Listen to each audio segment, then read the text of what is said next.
ఎవడైతే యూట్యూబ్లో కూర్చొని వానికంతలో వాడే యూట్యూబ్లో వ్యూస్ పెంచుకుంటున్నాడో వానికి చెప్తున్నాము, మా దళిత క్రైస్తవులు దళిత మాలా మాదిగల తరపు నుంచి చెప్తున్నాము. ఢిల్లీలో అశోక రోడ్లో కూర్చొని మీరు మీ వియంకుడు కలిసి ఏర్పాటు చేసిన పార్టీ మాకు తెలిసిపోయింది. మమ్మల్ని తనగదొక్కడానికి ఆఫ్టర్ ఆల్ ఒక చిన్న ఎమ్మెల్యే, మేము రాజ్యాధికారం ఇచ్చిన వాళ్ళం మేము.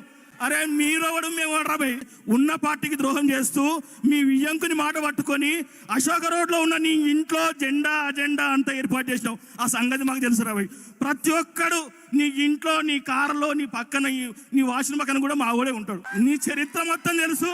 నువ్వు ఎప్పుడు హైదరాబాద్లో ఉంటావు, ఎప్పుడు ఢిల్లీలో ఉంటావు, ఎప్పుడు ఊర్లో ఉంటావు, ఎప్పుడు మా అన్నం చూసి భయపడుతూ బతుకుతుంటావు అన్న సంగతి మాకు అన్నీ తెలుసు. ఒకప్పుడు మీది రాజ్యం. నువ్వు మా క్రైస్తవుల హాస్పిటల్లో పుట్టినావు. అరే నీ అమ్మ హాస్పిటల్ అమ్మేస్తున్నావు. ఎవరా నువ్వు? అసలు పుట్టిందే మా హాస్పిటల్లా? మా కోసం పుట్టినవా? హాస్పిటల్ కొట్టేయడానికి పుట్టినవా? మీ నాన్న, మీ అమ్మ, మీ తాత అందరూ అదే హాస్పిటల్లో పుట్టారు. అదే హాస్పిటల్ లేపేద్దామని చూస్తున్నావు.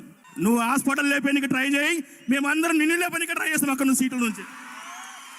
ఆ ఉన్న పార్టీ అధ్యక్షునికి ఇప్పటి నుంచి అప్పీల్ చేస్తున్నా, అయ్యా మీ పార్టీలో ఉన్న ఒక నీచమైన యూట్యూబర్ ఎవరు? యూట్యూబర్